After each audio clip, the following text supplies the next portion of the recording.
इस कार्यक्रम के पुण्यार्जक हैं Jain trailer services India private limited, Jain crane services private limited, Sudha Sagar road lines, Kuntilal ji Sohni Devi Gadia, Ramesh Kumar Sunita Gadia, Naresh Kumar Dimple Gadia, Ishant Deepika Gadia, Priyansh Sonali Deepesh Gadia, Nasirabad Rajasthan, Gandhidham.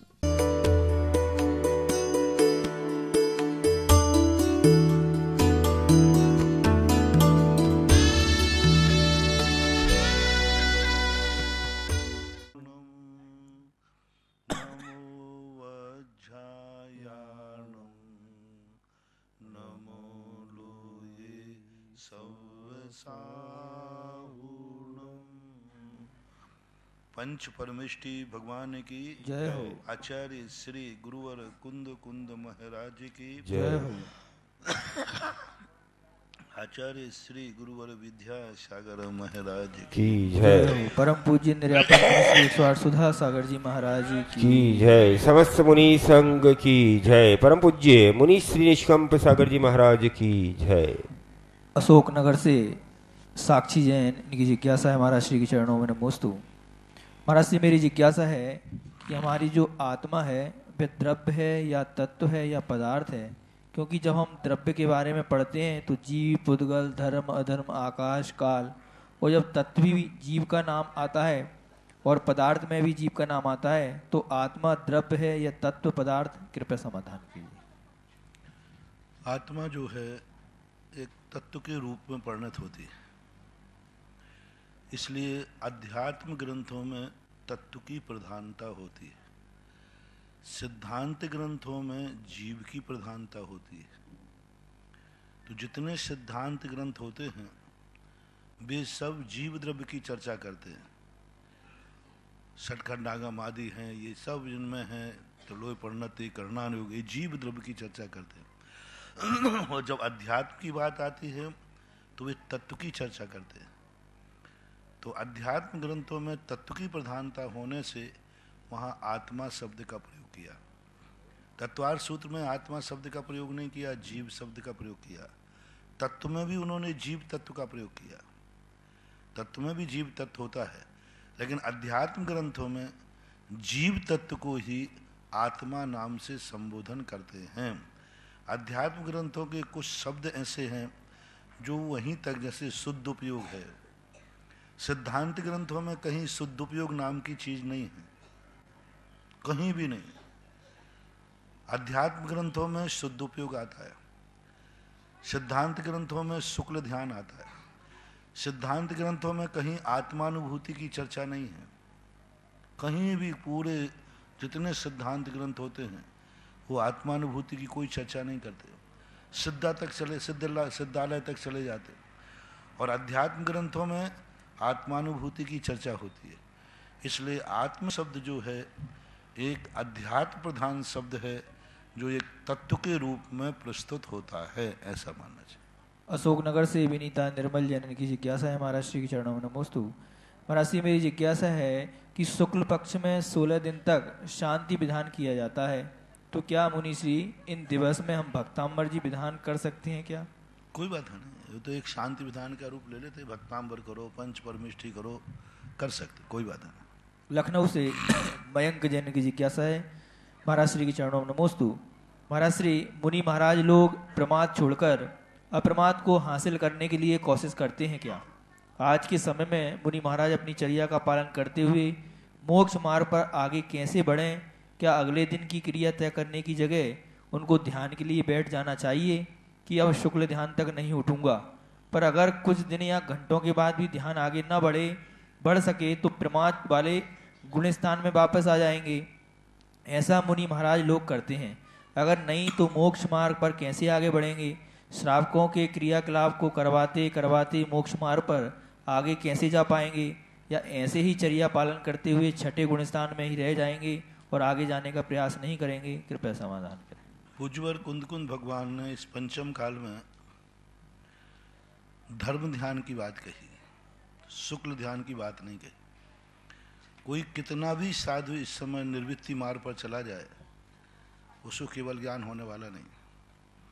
कितना भी व्यक्ति चला जाए उसे शुद्ध उपयोग भी होने वाला नहीं, जो शुद्ध उपयोग कुंद कुंद भगवान कहते हैं। रही बात शुभ उपयोग की तो शुभ उपयोग की जो चर्या है वह प्रवृत्ति मूलक सुपर कल्याणी होती है।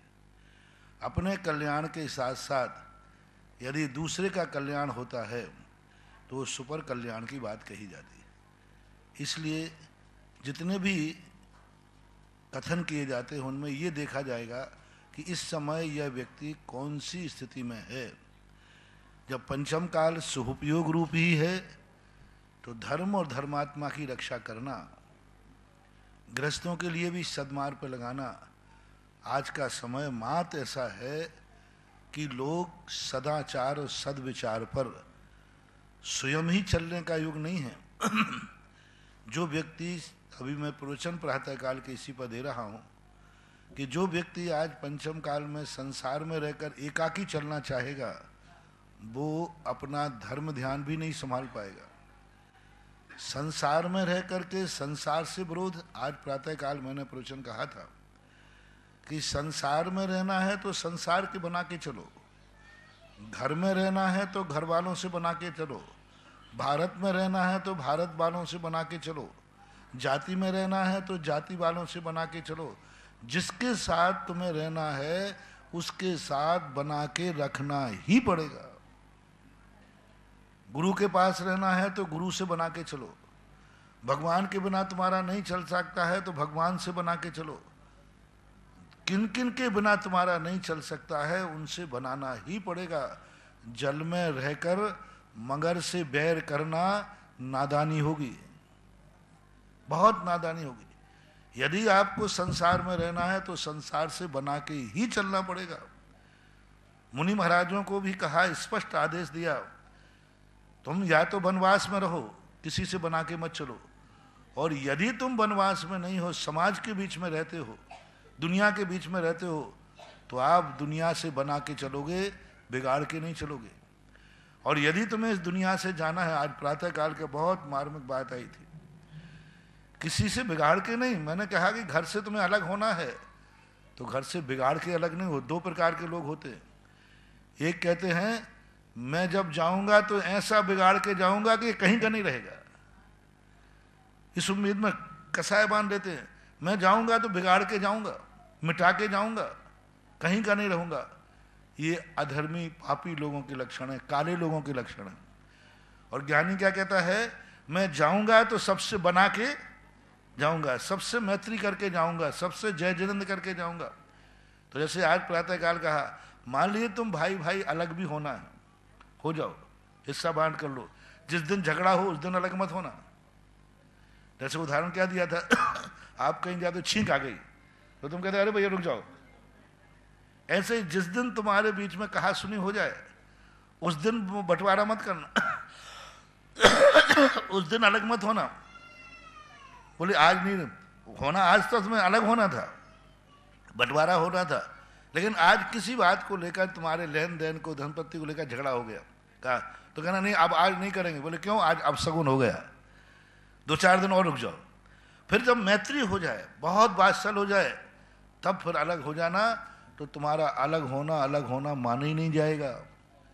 संसार में कभी तो जय जिनेंद्र हो जाएगी, कभी तो लौटकर कहीं से जाओ तो ये गुंजाइश रखो कि कर्म की दुनिया में कभी यहीं लौट के आना पड़ा तो कम से कम एक रात व्यतीत तो कर लें। कौन सा उदाहरण दिया था मैंने आज बांग्लादेश का।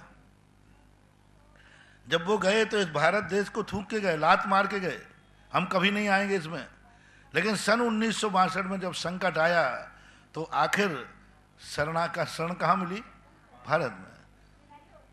तो हमेशा मैं अब सबसे कहता हूँ, आखिर आना पड़ा तो किसी से झगड़ा करो तो इतना गुंजाइश रखो कि दोबारा जय जिनेंद्र की भी गुंजाइश नहीं रही। तो इस दुनिया में रहना है तो दुनिया से, चाहे हम साधु हों चाहे आप गृहस्थ हो, दुनिया से बना के चलना ही पड़ेगा। दुनिया तुम्हारे से एडजस्ट नहीं करेगी, तुम्हें दुनिया में एडजस्ट होना है। मगर तुमसे एडजस्ट नहीं करेगा, मगर एडजस्ट नहीं करेगा। पानी तुम्हें पीना है तो मगर से तुम्हें दोस्ती करना ही पड़ेगी। इसलिए दुनिया में एडजस्ट होना है, अपन को होना है एडजस्ट। दुनिया से अपेक्षा मत करो दुनिया मुझे एडजस्ट करे, नहीं करेगी, अपन को एडजस्ट होना है। तो ऐसी नीति संसार में रहने के लिए जब हम सदुपयोग में लीन नहीं हो पा रहे हैं, निर्वृत्ति मार्ग में नहीं आ पा रहे हैं, तो हमें समाज के बीच में रहना है, तो समाज को भी लाभ देना ही पड़ेगा। समाज को तुमसे क्या लाभ है? तुमने साधु को छत्रमास किया, लोग कहते हैं पीछे से छत्रमास कर गया, खर्चा करा गए, इतना खर्चा और करा गए। हाँ, वो समाज बहुत बड़ी भयंकर है। ब्याह जी भी 2 से 3 दिन रुक जाए ना, तो फिर जब वो चले जाते ना, तो वो घर की जो महिलाएं होती हैं वो बच्चे के पालने में देखती, कुछ डाल गया 100 रुपया के नहीं, और नहीं डाल जाए तो ऐसा कोसती है 3 दिन रह गया, इतना खा लिया, कुछ 2 रुपया बच्चे को भी नहीं दे गया। तो इसी प्रकार ये संसार है, समाज का भी उद्धार होना चाहिए।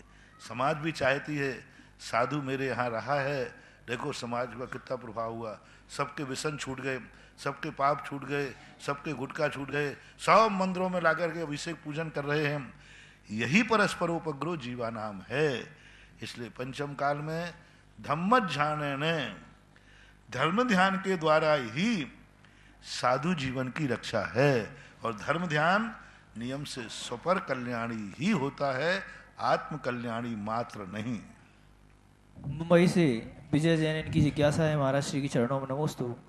महाराज श्री, यदि मंदिर, मूर्ति या अन्य धर्म स्थान को निर्मित करने में कोई दोष हो जाए, तो क्या उसमें होने वाले अधर्म का दोष इन्हें निर्मित करने वाले या बालों पर लगता है? यदि ऐसा है तो इसका विकल्प। अगर कोई मंदिर या मूर्ति या अन्य कोई कार्य हम धार्मिक करते हैं, उसमें हम जो दोष लगता है, तो करवाने वाले को दोष लगता है या किया है उसने दोष लगता है? उस दोष में जिसकी चूक होगी, जिसने प्रमाद किया होगा। मान लो आपने विधान सही करा रहे हैं, लेकिन उसमें प्रतिष्ठाचारी की गलती हुई, तो आपको दोष नहीं लगेगा, प्रतिष्ठाचारी को लगेगा।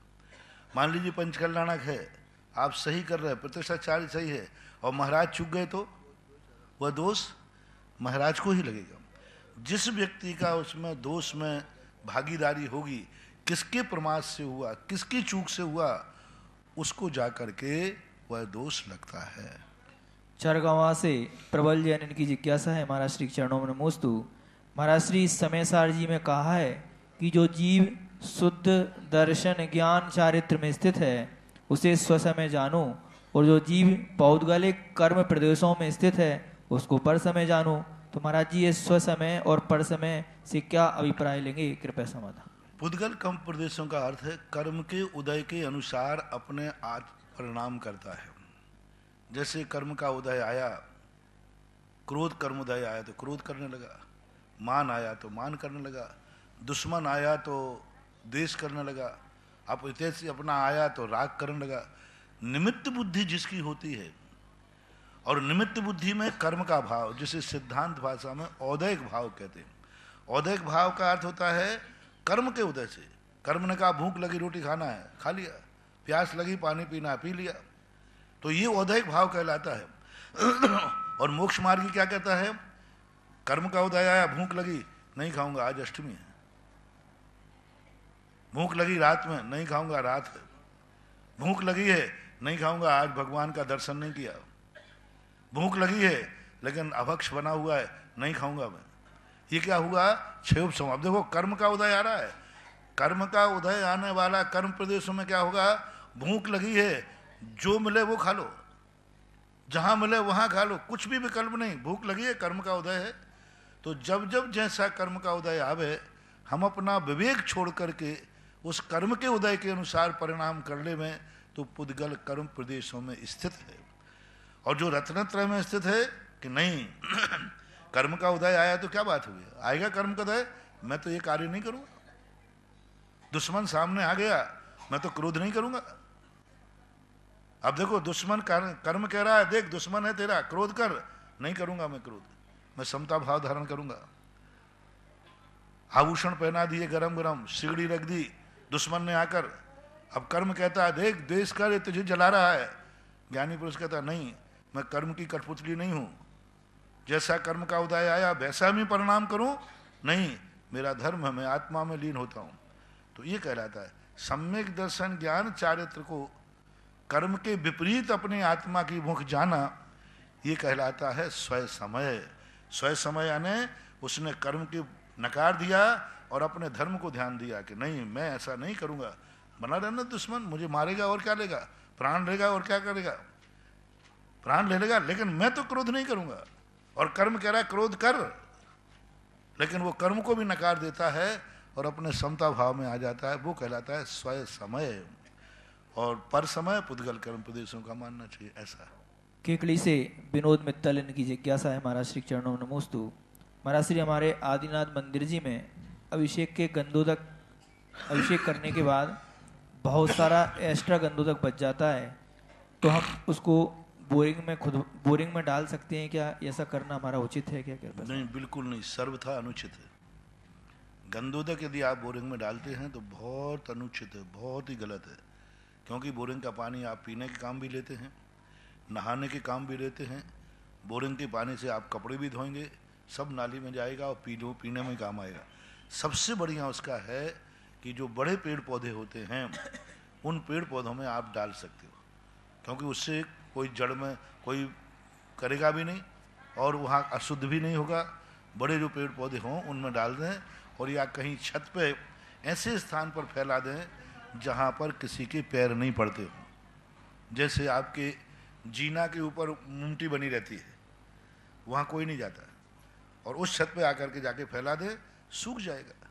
ऐसा पेड़ वगैरह में भी डाल सकते हैं कि गंधोदक? पेड़ में डाल, पेड़ में कोई बाधा नहीं, किंचित मात्र बाधा नहीं, क्योंकि पेड़ में पानी देते हैं, गंधोदक है, वो एक इंद्रिय जीव है, कोई बाधा नहीं। इंदौर से महेंद्र जन, लेकिन उसमें ध्यान रखना कोई ऐसी चीजें नहीं हो, नहीं तो तुम बहुत सारे और भी जो अभिषेक करो, पान जल से अभिषेक करने वाली डालें, नहीं तो और सब दुनिया से अभिषेक करके डाल दें तो बेचारा पेड़ ही खत्म हो जाए। इंदौर से महेंद्र जैन पत्रकार इनकी जिज्ञासा है। महाराज श्री के चरणों में नमोस्तु। महाराज श्री पूज्य आचार्य भगवान ने कहा कि दो रंगों के मेल से बना चित्र और बहुरंगों के मेल से बना विचित्र। महाराज जी इसका आशय क्या है, कृपया समाधान। दो रंगों से बना चित्र और बहुरंगों से बनना विचित्र। अब ये उनकी यही प्रसंगा होगी कि दो रंगों से बनाया ना निमित्त उपादान, निमित्त और उपादान मिलकर के जो कार्य होता है वो चित्र है, यानी आकर्षित है, और जो निमित्त उपादान को छोड़ करके नाना प्रकार के यद्वत अथवा होता है वो विचित्र है। अब वो आगे पीछे की पंक्ति उनकी क्या है वो देखना पड़ेगा, क्योंकि चित्र और विचित्र, अब इसके दो अर्थ भी विचित्र के दो अर्थ भी होते हैं, विशिष्ट चित्र और विचित्र चित्र का अर्थ है कोई चित्र ही नहीं है, ये तो कोई चित्र ही नहीं, विचित्र है। तो अब ऐसा मानना चाहिए। दिल्ली से आयुष जैन इनकी जिज्ञासा है। महाराज श्री सभी साधु महाराजों के नामों के आगे सागर शब्द क्यों लगाया जाता है, इसका क्या अर्थ है, कृपया समाधान। महान आत्माओं के सामने एक कोई ऐसा शब्द लगाया जाता है जो वो शब्द भी पूज्य हो, महान हो, गुणवाचक हो। जैसे भगवानों का नाम के साधना पर नाथ लगाते हैं, नाथ एक जगत के स्वामी हैं। इसी प्रकार मुनिराजों के साथ में कुछ ना कुछ एक ऐसा शब्द लग जाता है। सागर ही लगता है कोई नियम नहीं, नंदी भी लगता है, शैन भी लगता है, स्वामी भी लगता है और नहीं भी लगता है। तो बहुत सारे आचार्यों के सामने कई नाम नहीं लिखा। शास्त्रों के अंदर कुंद कुंद नाम, वे स्वयं जब अपना नाम लिखते हैं तो विशेषता से रहित लिखते हैं। समंत्रभद्र ने कहीं भी अपने आप को ना तो आचार्य लिखा, ना मुनि लिखा, ना समंत्रभद्र स्वामी लिखा, समंत्रभद्र लिखा, मात ओनली समंत्रभद्र। अकलंक स्वामी ने स्वामी शब्द का प्रयोग नहीं किया, अकलंक लिखा। तो ये जो दूसरा जो है ये स्वयं नाम के आगे नहीं लिखते अपने हाथ से, लेकिन दूसरा जब उनका सम्माननीय आदर सूचक होता है तो आगे और पीछे दोनों तरफ कोई ना कोई सम्मान सूचक शब्द लगाना चाहिए, इसलिए इस अपेक्षा से लगा दिया जाता है। चरगवा से प्रबल जैन, महाराज श्री के चरणों में नमोस्तु। महाराज श्री निदत्ति निकाचित कर्म क्या होते हैं और दोनों में क्या अंतर होता है, कृपया समाधान। निदत्त निकाचित कर्म होते हैं जो द्रव्य छेद काल भाव को लेकर के कभी भी उदीर्णा को प्राप्त नहीं होते, संक्रमण को प्राप्त नहीं होते। वे अपना समय आने पर फल देते ही हैं, और ऐसे समय में वो एक दिन भी आगे पीछे नहीं खिसकेंगे। जो निषेध जिस समय स्थित हो गया है उसी समय उनका फल मिलेगा, और जिस रूप में स्थित है उसकी अनुभाग शक्ति भी कम नहीं होगी, स्थिति भी कम नहीं होगी, काल भी कम नहीं होगा। वो तो जिस समय कर्म आना है, जिस रूप में आना है, उसी रूप में ही फल देगा। उसको निधत्त निकाचित कहते हैं।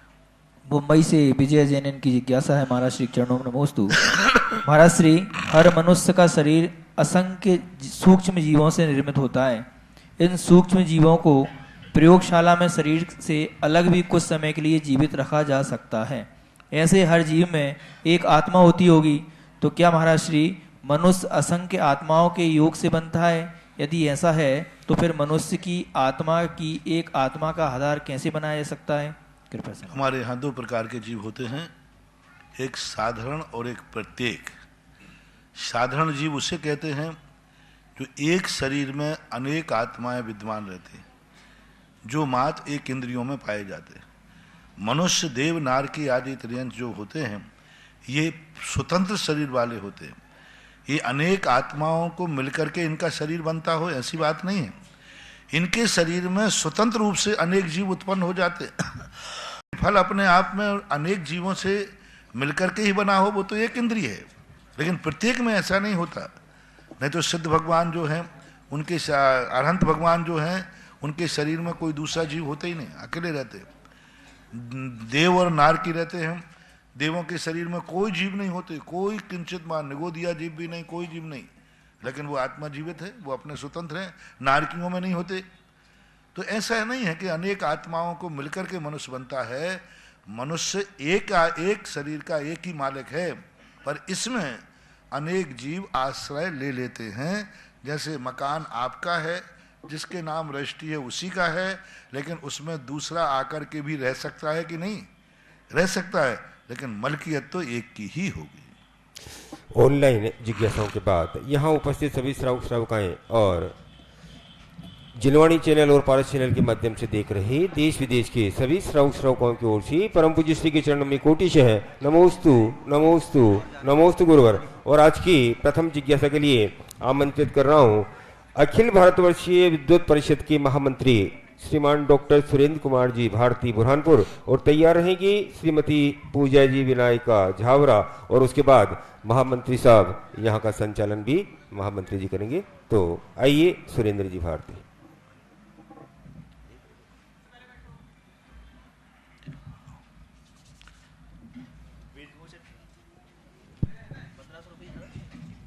बिजोलिया की धरती पावन पावन सुधा सिंधु तव दर्शन। बिजोलिया की धरती पावन पावन सुधा सिंधु तव दर्शन।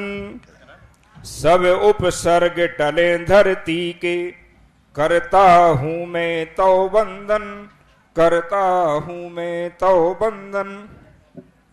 संपूर्ण विश्व जिनकी ओर आशा भरी नजरों से देखता है और अपने अंदर उमड़ती हुई जिज्ञासाओं का सफल समाधान प्राप्त करता है, ऐसे इस युग के समंत भद्र सदृश परम पूज्य मुनि श्री सुधासागर जी महाराज के चरणों में सादर नमोस्तु नमोस्तु नमोस्तु।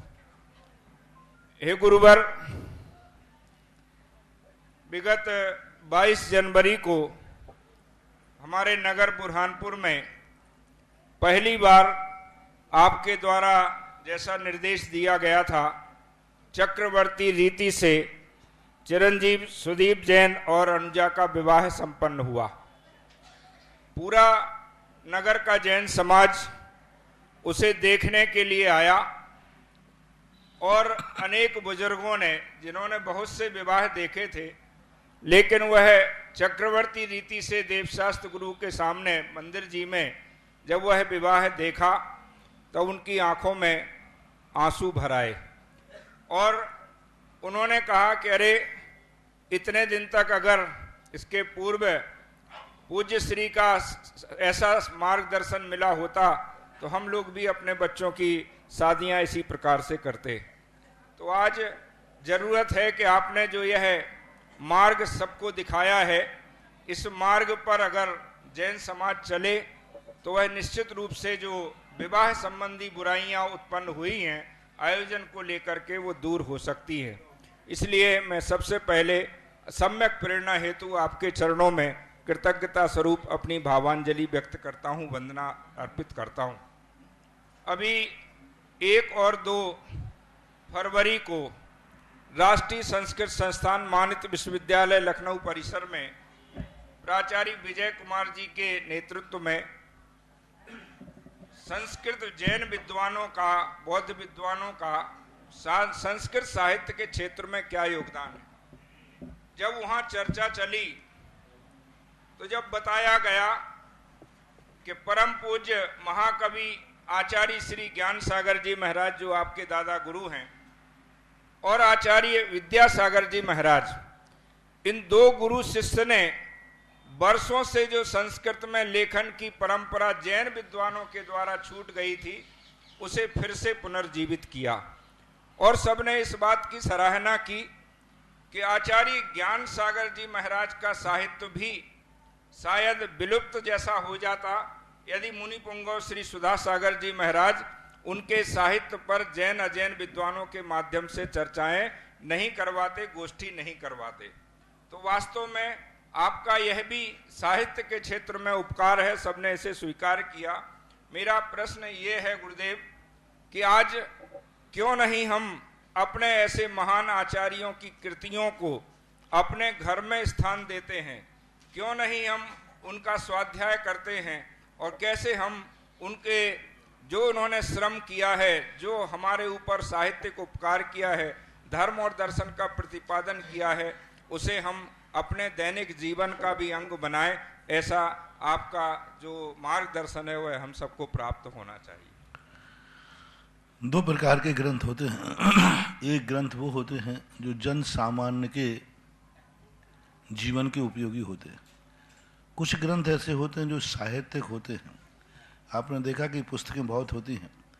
एक पुस्तकें वो है जिंदगी भर पढ़ी जाती हैं, एक पुस्तकें वो हैं जो जब तक पढ़ाई है तभी तक पढ़ी जाती है। तो ज्ञान सागर महाराज ने 2 प्रकार का साहित्य लिखा।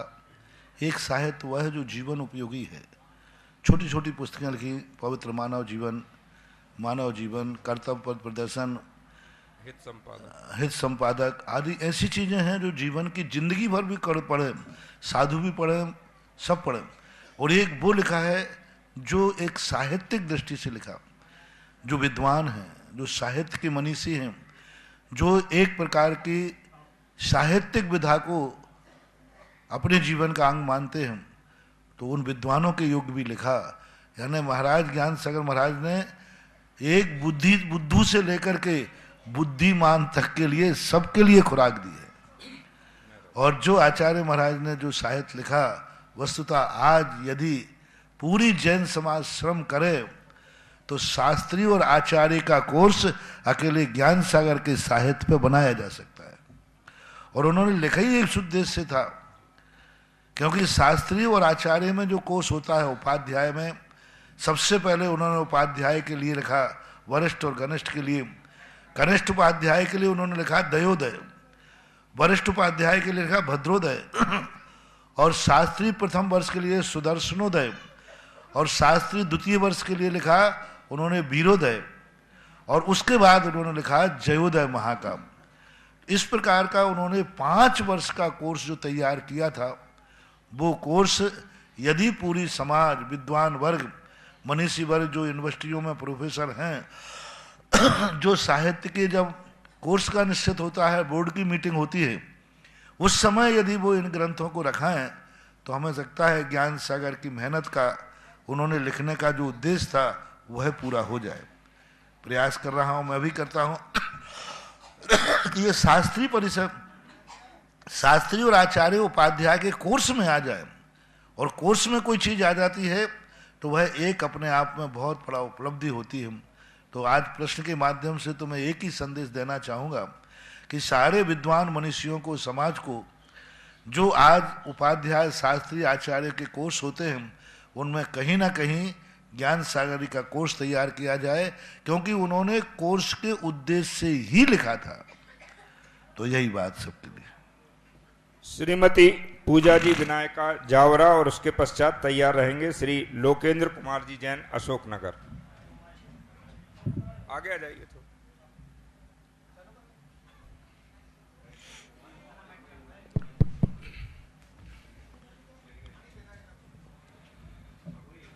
श्री 108 श्री सुधा सागर महाराज के चरणों में मेरा बारंबार परिवार की ओर से नमोस्तु नमोस्तु नमोस्तु।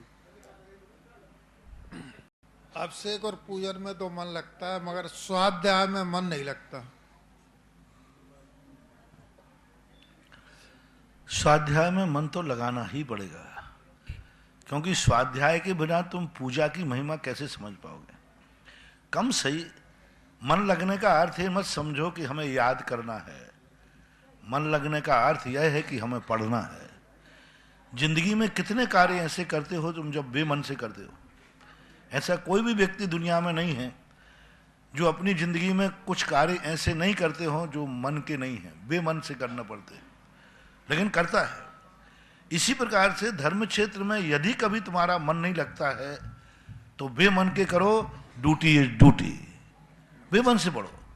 कुछ भी मन नहीं लगता है तो नियम कर लो कि मैं एक पन्ना तो पढ़ूंगा। अब मान लो पन्ना पढ़ते पढ़ते नींद आ जाए तो सो जाओ उसी पन्ने पे, लेकिन पढ़ूंगा, जब उठूंगा तब पढ़ूंगा।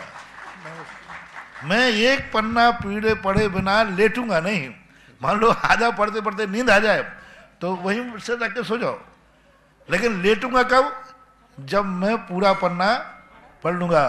तो कल से मन कहेगा कि इस व्यक्ति के साथ तो मोर्चा लेना कठिन है, इसलिए इसका जल्दी पूरे पन्ना पूरे करो जिससे ये लेट जाए। तो अपन को कुछ कार्य ऐसे करना पड़ते हैं। प्रारंभ में कोई भी चीज में रुचि जागती नहीं, जगाना पड़ती है। एक बच्चा स्कूल जाता नहीं है, भेजना पड़ता है, और धीरे धीरे वो उसकी उपयोगिता समझ जाता है। तो थोड़ा रस आएगा। जब थोड़े थोड़े उपाय बिना मन के करोगे, फिर धीरे धीरे उसमें रस आने लग जाएगा, तो वो जीवन की आधार बन जाएगा। श्रीमती पूजा जी विनायका जावरा और उसके पश्चात तैयार रहेंगे सरिता जी जैन दिसपुर गुवाहाटी। नमोस्तु महाराज जी, जावरा महिला मंडल की तरफ से मेरा क्वेश्चन है कि जो कलश अपन लेते हैं उसमें वो पुष्प रहते हैं, उसमें जीव हो जाते हैं, तो क्या करना चाहिए? पहली बात तो कोई भी कलश घर ले जाने के बाद उसकी कम से कम 24 घंटे, अधिक से अधिक मध्यम 15 दिन, अधिकतम 6 महीने के अंदर कलश का प्रभावहीन हो जाता है। उसमें रखी हुई सामग्री को आप लोगों को अलग कर निकाल लेना चाहिए पहले। यदि आपके सामग्री ऐसी है तो आके पुनः मंदिर में चढ़ा दीजिए। खाने वाली सामग्री है तो खाने में ले लीजिए, और उसमें यदि कलदार वगैरह रखा है तो पड़ा रहने दीजिए। और वो जीव जंतु पड़ गए उसके पहले ही आपको खाली कर देना चाहिए। सबसे बड़ी ये नहीं कि वो चावल पड़े हैं तो साल भर रखें। अब साल भर के बाद तो उसमें कीड़े पड़ना निश्चित ही है। कीड़े ना पड़ जाएं उसके पहले ही खाली कर देना चाहिए, और फिर मंगल कलश का प्रभाव खत्म हो जाता है, इतना मानना चाहिए। श्रीमती सरिता जी जैन दिसपुर और उसके पश्चात तैयार रहेंगे श्री देवेंद्र कुमार जी जैन सागर। नमोस्तु महाराज जी, नमोस्तु महाराज जी, नमोस्तु महाराज जी। महाराज जी बचपन से सुनते आ रहे हैं। जोर से बोले, माइक के पास में। महाराज जी बचपन से ही सुनते आ रहे हैं और आप लोगों से भी सुन रहे हैं भक्तामृत जी स्तोत्र का महत्व, लेकिन कल्याण मंत्र स्तोत्र का क्या महत्व है? कल्याण स्तोत्र सभी कोई ना कोई अच्छे उद्देश्य से लिखे जाते हैं। मंत्र सारे बहुत मंत्र होते हैं, लेकिन कुछ मंत्र ऐसे हो जाते हैं जो व्यापक होते हैं। कल्याण मंत्र स्तोत्र अपने आप में स्त्रोत है, भक्तांबर से प्राचीन है। वो 6वीं शताब्दी में लिखा गया, भक्तांबर 7वीं शताब्दी में लिखा गया। लेकिन भक्तांबर में कुछ ऐसे मंत्र, ऐसी शक्तियां उसमें निहित हुई कि उसने अपना नंबर 1 प्रदान कर लिया। तो कल्याण मंदिर के हम दोष नहीं निकाल सकते। कल्याण मंदिर में हम कोई कमी निकालने का अधिकार मुझे नहीं है, लेकिन भक्तांबर स्त्रोत में विशेषताएं हैं, वो मैं कई बार बता चुका हूँ, सारी दुनिया बताती है। उसका सारी दुनिया में प्रचार में आना ही बता रहा है कि उसमें कोई ना कोई विशेषता तो है। किसी दुकान पर भीड़ लगी हुई बताती है कि उस दुकान के माल में कोई ना कोई तो विशेषता है। तो भक्तांबर एक बहुत प्राचीन काल से सारे भारत के एक भी जैनी ऐसा नहीं है दिगंबर श्वेतांबरों में जो भक्तांबर को नहीं जानता हो, नहीं मानता हो। इससे विशेषता है कि उसकी विशेषता है और है भी। लेकिन मैं ये अधिकार कभी नहीं रखूंगा कि कल्याण मंदिर में कोई कमी निकाल दूं। कमी कुछ भी नहीं है, वो भी स्रोत है, लेकिन भक्तांबर तो भक्तांबर ही है। श्री देवेंद्र कुमार जी जैन सागर और इसके पश्चात तैयार रहेंगी शशि जैन आष्टा। सत सत प्रणाम करते आशीष हमको देना, दोषों को दूर करने अपराध क्षम्य करना। परम पूज्य मुनिवर 108 श्री सुधा सागर जी महाराज के चरणों में अनंत बार नमोस्तु नमोस्तु नमोस्तु। हे गुरुवर, मेरी जिज्ञासा है कि सुबह जब लोग पूजा करने के लिए जाते हैं तो घर से मतलब सुबह पहले शेविंग करते हैं और शेविंग करके नहा के सीधे मतलब पूजा करने और प्रक्षालाभिषेक करने चले जाते हैं, तो ये उचित है क्या? और बहुत से लोग बगैर धूली द्रव्य लेके मंदिर जी में चढ़ाते हैं, तो उसमें कुछ दोष है कि नहीं है? कौन सी द्रव्य? बगैर धूली द्रव्य लेके मंदिर देव दर्शन के लिए जाते हैं। पहली बात तो जो आपके शास्त्रों में बालों को काटने का सेविंग का है, उसमें स्नान मात्र ही सूतक बताया है। यदि आपने सेविंग की है, बाल काटे हैं, यदि स्नान कर लिया है तो आप तुरंत जाकर अभिषेक, पूजन, आहार दान आदि सारी क्रियाएं कर सकते हैं। लेकिन सेविंग करने के बाद यदि स्नान नहीं किया है तो फिर आपको सूतक लगेगा जब तक आप स्नान नहीं करेंगे। इसलिए आगम सम्मत है कि स्नान करना जरूरी है। यदि सेविंग की है, बालों को कटाया है, तो स्नान तो आपको करना ही पड़ेगा। दूसरा, सूखी द्रव्य का कोई उल्लेख तो मिला नहीं, लेकिन अब लोग चढ़ाते हैं। अष्टद्रव्य शुद्ध प्रासुक शब्द का प्रयोग मिला। पूज्यवर यतिव सब आचार्य महाराज ने त्रिलोक प्रणति के अंदर एक प्रासुक शब्द का प्रयोग किया। यानी प्रासुक शब्द का अर्थ होता है शुद्ध द्रव्य चढ़ा करके भगवान की वंदना करना। उस प्रासुक शब्द से ही अपन रह सकते हैं शुद्ध, लेकिन अब करते हैं तो करते हम। पुंज चढ़ाना फिर भी कोई बात नहीं, व्यवहार में परंपरा में आ गई है। लेकिन सूखे चावलों से 8वां द्रव्य की पूजा करना, स्थापना करना, जैसे आप स्थापना पूर्वक यदि पूजा की जाती है तो सूखी द्रव्य से कदापि नहीं होना चाहिए। स्थापना जल, चंदन आदि, ओम ह्रीम जन्म जरा मृत्यु विनाशनाय जलम निरुपामति स्वाहा। जब निरुपामति स्वाहा शब्द कहते हैं तो धूली द्रव्य ही होना चाहिए। मात अकेला गए, दर्शन करने के लिए गए तो चढ़ा दिया, वो एक आगम सम्मत ना होकर के बाय। लेकिन अष्टद्रव्य जब धो करके चढ़ाना, अष्ट अंगात्मक चढ़ाना, तब तो अष्टद्रव्य से ही करना चाहिए। कई लोग तो गजब कर देते हैं, हम चावलों को अष्टद्रव्य मान लेते हैं, जल में भी वही, चंदन में भी वही, सब में वही। तो बोले महाराज क्या फर्क पड़ता है, मानने की बात तो है, मान्यता की। तो मैं यही तो कहता हूँ, रोटी में जब आ जाए तो उसी को सब्जी मान लो, उसी को दाल मान लो, उसी नमक लो, क्या फर्क पड़ता है, पेट में तो जाना ही है। ऐसा नहीं, द्रव्य भली पेट में जाके सब मिलती है, लेकिन थाली में सब मिल जाए तो कितनी गंदी हो जाती है। जैसे खाने के पहले हर चीज थाली में सजी हुई अच्छी लगती है, पेट में तो सब मिल रहा है। इसी प्रकार चढ़ाने के पहले 8वां द्रव्य अलग अलग सजना चाहिए, चढ़ने के बाद तो सब मिल जाएंगे, वो बात अलग है। तो ऐसी मानना चाहिए। शशि जैन आष्टा और इसके पश्चात तैयार रहेंगे श्री झमकलाल जी जैन उदयपुर। गुरुदेव के चरणों में त्रिवार नमोस्तु नमोस्तु नमोस्तु। गुरुदेव, सर्प के मुख में विषग्रंथि होती है और वो उस वजह से किसी जीव को काटता है और उसकी मृत्यु हो जाती है। किसके? सर्प, सांप के। हाँ। तो वो जीव मर जाता है, पर वो सर्प का कौन सा कर्म होता है जिसकी वजह से वो काटने की वो रहता है? सर्प कौन से कर्म के? अपने पूर्व भाव के कसाय कर्म कारण बनता है। सर्प योनि क्यों मिलती है? जो व्यक्ति हमेशा दूसरों को नुकसान पहुंचाते हैं, जो क्रोध आदि भाव करे रहते हैं, जो बैर भाव साधते हैं, उनको सर्प योनि में जाना पड़ता है और उनको जहर का रूप मिलता है। और वो काटते ही, हालांकि उसको जो जहर मिला है उसकी सुरक्षा के लिए मिला है, क्योंकि और किसी तरह से यदि सांप में जहर नहीं मिलता ना तो आप सब लोग गलूबंद जैसे गले में लटका फिरते, क्योंकि वो सबसे ज्यादा सॉफ्ट होता है, अच्छा भी लगता है, बस छूने में भी अच्छा लगता है। सब लोग गले में लटका के फिरते, वो जहर उसके अंदर है, वही उसकी जिंदगी की सुरक्षा है। श्री झमकलाल जी जैन उदयपुर और इसके पश्चात तैयार रहेंगी श्रीमती सोनाली जैन जावरा। गुरुवर के चरणों में नमस्तु नमस्तु नमस्तु।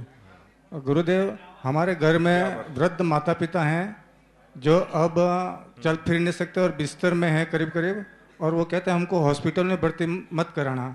तो हम ऐसा क्या करें महाराज से कि उनका धर्म ज्ञान बना रहे, उनके आत्मा का कल्याण रहे? उनका अनुसूर औषधि हैं, वो उनको दी जाए और बाद में उनको धर्म ध्यान के रूप में ऐसा प्रयास किया जाए कि वो बेहोशी में ना जा पाए, मन उनका चेतन बना रहे। शरीर शिथिल हो जाए उससे कोई फर्क नहीं पड़ता, मन शिथिल नहीं होना चाहिए, ये प्रयास करना चाहिए। सोनाली जैन के बाद तैयार रहेंगे अभिषेक जी जैन सागर। बंधुओं, परम पूज्य श्री के आशीर्वाद से तपोदय तीर्थ क्षेत्र में दूसरी सोने की झारी बनकर तैयार होने वाली है और उस सोने की जाली के लिए आज जिन लोगों ने अपनी चंचला लक्ष्मी का सदुपयोग किया है, एक सोने का लॉकेट योगेश जी रेखा जी जैन मेरठ 5100 रुपये, लक्ष्य जैन जय कुमार जी जैन लांबाबास मानपुरा 11,000 रुपये, सुशीला जी जैन दिल्ली, एक सोने की अंगूठी श्रीमती सुधा प्रशांत जैन मेरठ, एक सोने की अंगूठी श्रीमती रतनबाई वीरेंद्र कुमार जी बरमुंडा मंडाना, कान के टॉप्स सुधा जी सुरलाया कलश सुरलाया परिवार कोटा 5100 रुपये, नवीन जी अमिता जी मोहित जी प्रेरणा जी जैन मुजफ्फरनगर 5100 रुपये, श्री विनोद जी प्रणय जी नैतिक जी ठग परिवार बिजोलियां आज परम पूज्य श्री की आहारचर्या का सौभाग्य प्राप्त किया था।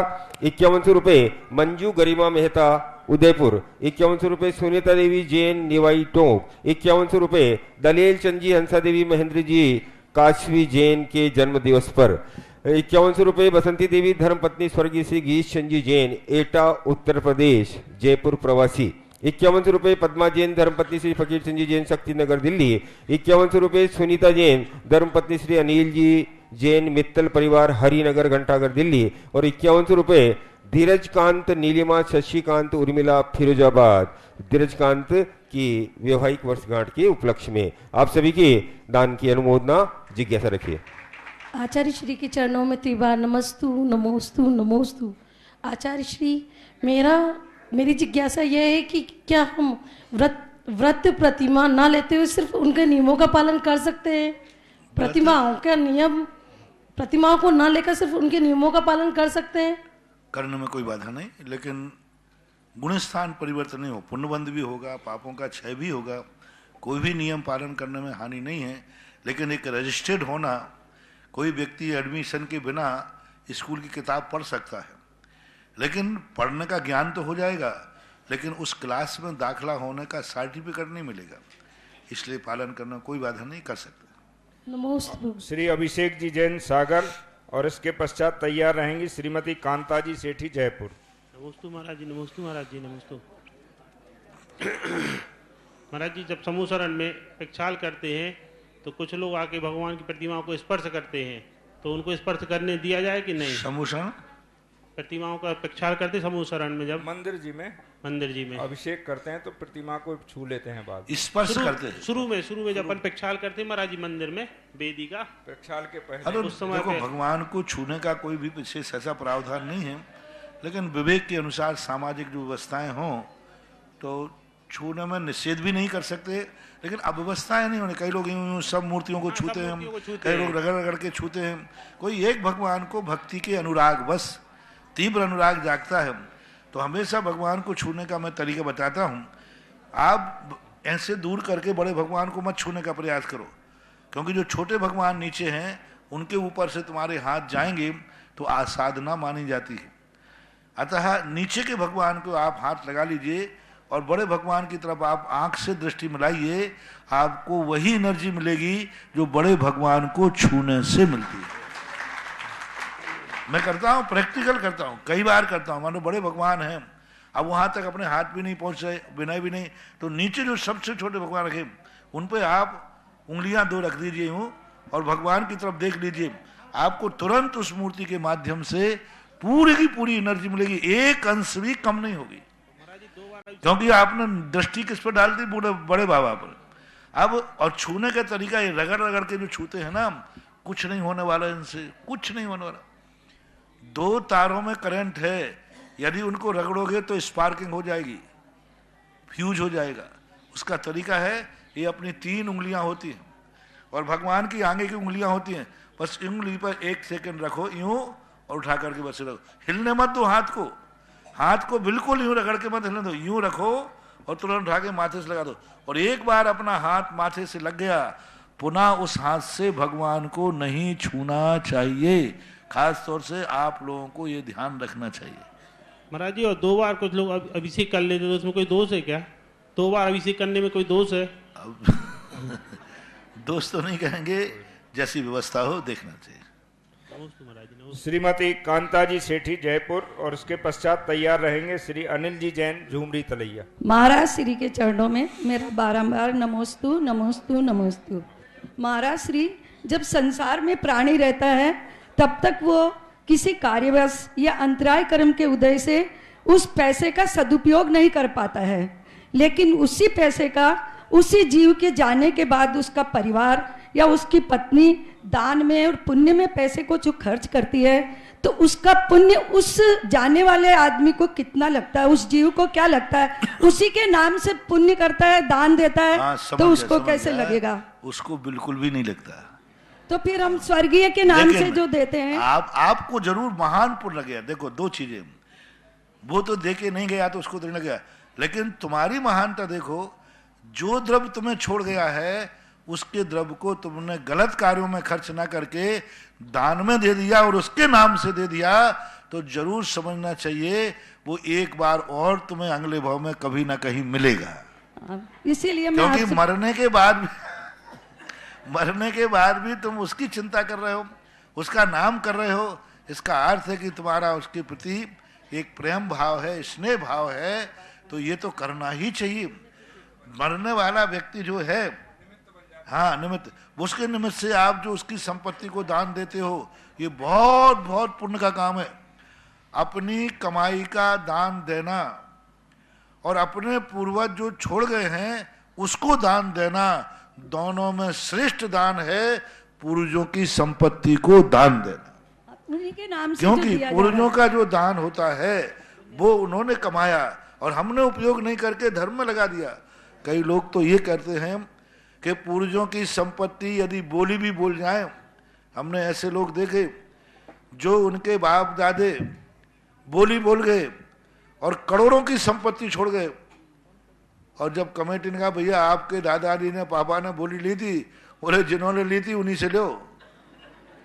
अरे भाई सारी वसीयत तो तुम्हें छोड़ गए, तो वो तो हमारे लिए छोड़ गए, तुम्हारे लिए थोड़ी छोड़ गए। अब ऐसे लोगों को नियम से दरिद्रता का मुख देखना पड़ेगा। सबसे पहले पूर्वजों की संपत्ति को भोगने का 2 तरीके हैं। पहला तरीका, उस संपत्ति को हाथ बाद में लगाना। पहले ये पूछो सारी दुनिया से, हमारे पिताजी संपत्ति छोड़ गए, मैं उसका वारिस हूं, यदि मेरे पिताजी पर किसी की कोई बोली हो, धर्म खाते की बोली हो, तो कृपया करके मैं बताए, मैं उनका वारिस चुकाऊंगा। दूसरी घोषणा करता है, समाज में यदि कोई हमारे पिताजी का कर्जा हो, कोई हमारे पिताजी से लेन देन हो, तो कृपया करके बताएं, मैं उनका वारिस हूं, उनको चुकाऊंगा। तीसरे नंबर पर घोषणा करता है, किसी का कोई नहीं देना किसी, तो इस संपत्ति को मैं 4 भाग करता हूं और 1 भाग करके मैं पिताजी के नाम पर दान देता हूं। ये 3 तरीके की पूर्वजों की संपत्ति का लेने का आपको अधिकार है। भोगने के पहले ये 3 कार्य जरूर करना, तो पूर्वजों की संपत्ति फलेगी। सुने पूर्वजों की संपत्ति फलेगी। और यदि तुमने 3 कार्य किए बिना संपत्ति भोगी, तो वह संपत्ति तुम्हारी खुद की कमाई की संपत्ति लेकर डूबेगी और एक दिन तुम्हारे लिए कर्जे में डाल देगी। महाराज श्री, जो पुण्यतिथि में जो खर्च किया जाता है और जो दान में खर्च किया जाता है, उस पुण्य का भी तो फर्क होता ही होगा ना। कोई पुण्यतिथि में खर्च करना बहुत अच्छा है, बढ़िया है। पुण्यतिथि में खर्च करें तो हाँ, पैसा सही है क्या? कह दिया ना, अभी बोल दिया हमने। अच्छा, एक महाराज श्री मेरा एक इतना सा प्रश्न है। महाराज श्री में बैठ जाइए, अरे बैठ जाइए, एक बार कहने के बाद फिर क्या चक्कर।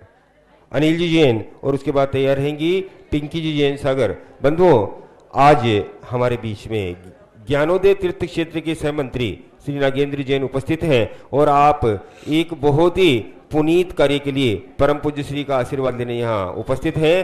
परम पूज्य आचार्य भगवंत 108 श्री विद्यासागर जी महाराज इस समय इंदौर में विराजमान हैं और श्रावक शिरोमणि भामाशाह श्री अशोक जी पाटनी किशनगढ़ के निर्देशन में पूरे राजस्थान के सभी श्रावक श्राविकाएं 10 फरवरी को इंदौर पहुंचकर परम पूज्य महामुनिराज श्री के चरणों में श्रीफल भेंट करने के लिए और परम पूज्य महामुनिराज के चरण रज राजस्थान में पड़े, इस हेतु एक पत्रिका का विमोचन यहाँ होने जा रहा है। और मैं कस्तूर चंद जी, काला सुंदरलाल जी और से निवेदन करूंगा कि यहाँ पधारे। हाँ चल जल्दी। कैसा रखेंगे अपनी।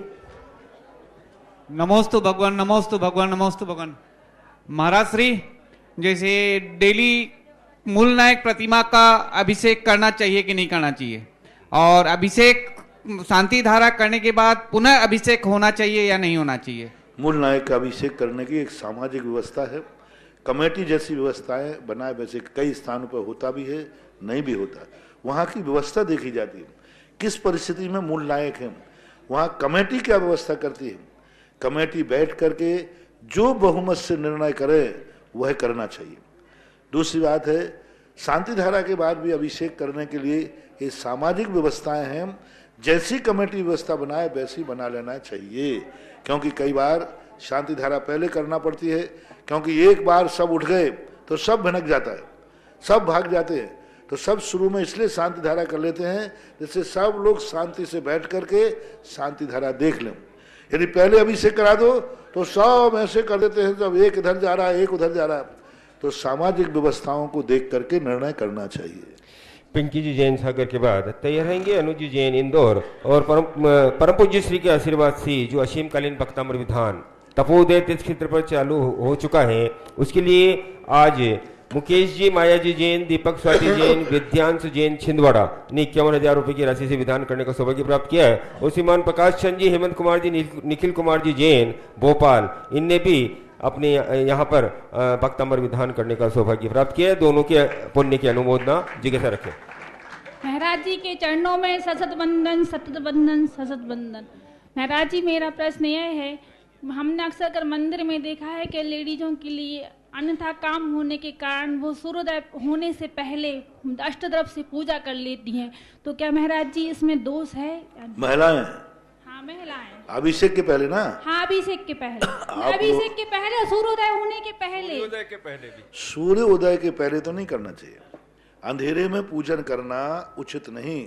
जैन दर्शन में आज तक किसी अंधेरे में किसी भगवान को केवल ज्ञान तक नहीं हुआ। पर केवल ज्ञान जैसी तो क्रिया अंतरंग क्रिया है ना, मानो पूरे साथ दोगे, केवल किसी देवता को, किसी मुनिराज को रात्रि में केवल ज्ञान नहीं हुआ, किसी को रात्रि में मोक्ष नहीं हुआ, और किसी ने रात्रि में दीक्षा नहीं ली। जब ये महान कार्य रात्रि में नहीं होते हैं तो पूजन पाठ आदि रात्रि में अंधेरे में नहीं करना चाहिए, थोड़ा सुबह हो जाए यही ठीक। श्री अनुज जी जैन इंदौर, उसके पश्चात तैयार रहेंगी श्रीमती मंजू जी जैन जावर। नमोस्तु महाराज जी, मेरा प्रश्न यह है कि हम हमारे जीवन में ऐसा क्या इन्वेस्ट करें, जमा करें, जो हमें हमारी सफलता और कामयाबी के करीब ले जाए।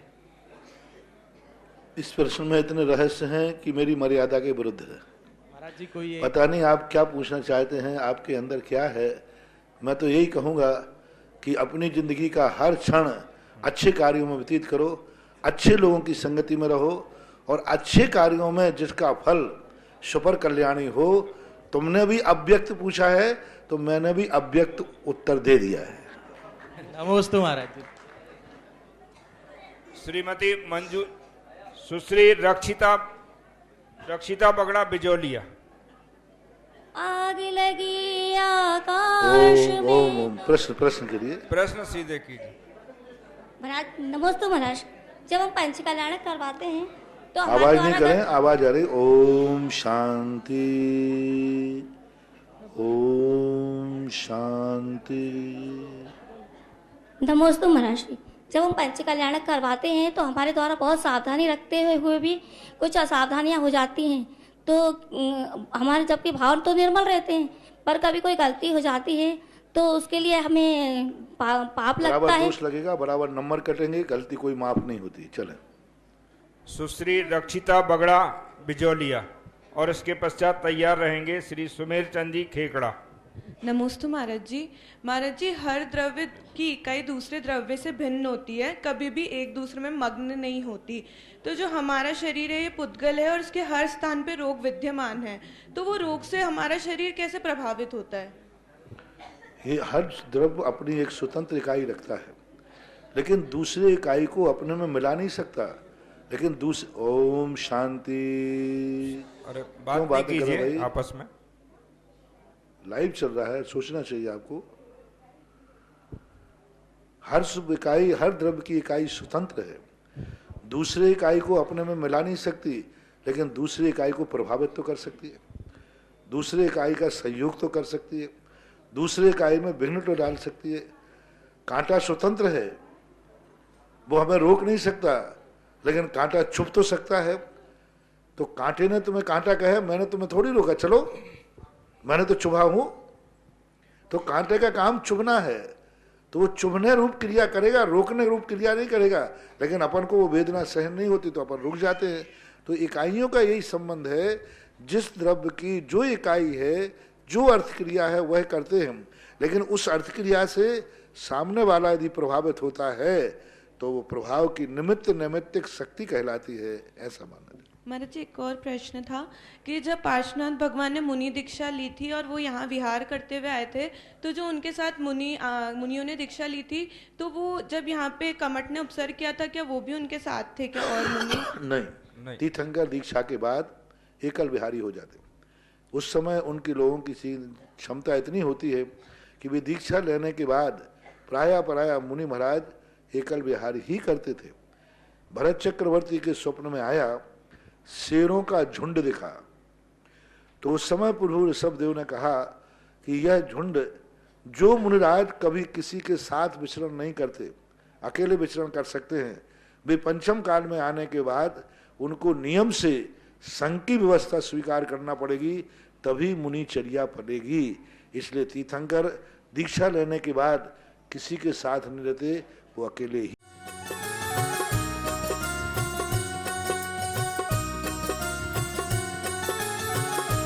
इस कार्यक्रम के पुण्यार्चक थे Jain trailer services India private limited, Jain crane services private limited, Sudha Sagar road lines, Kuntilal ji Sohni Devi Gadia, Ramesh Kumar Sunita Gadia, Naresh Kumar Dimple Gadia, Ishant Deepika Gadia, Priyansh Sonali Deepesh Gadia, Nasirabad Rajasthan, Gandhidham.